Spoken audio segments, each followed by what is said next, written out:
10 милиони денари должат 11 општини од регионот на Центарот за развој на Источнопланскиот регион за неговото екзистирање, но и за реализирани тековни проекти преку министерствата и програмата за меѓугранична соработка со Бугарија.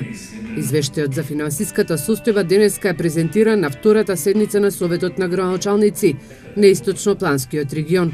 Најдисциплинирани во плаќањето се најмалите општини во регионот. Единствени општини кои што го имат измирено долгот за 2017 година се најмалите општини. Тоа е општина Зрновци и општина Чешиново Облешево.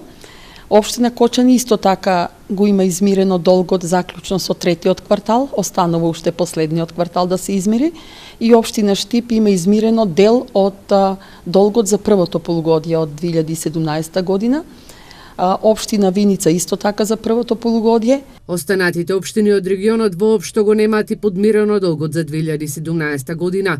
Лидер во долгувањето е секако општина Делчево, кој е една од најзадолжените општини во земјава по глава на жител.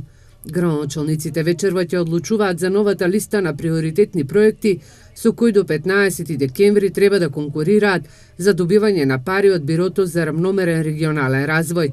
Заменик министерот за локална самоуправа токму и од Штип на првата седница на Советот на градоначалници на Источниот регион најави дека за наредната година 8 плански региони ќе имаат на располагање околу 6 милиони евра за реализација на регионални проекти.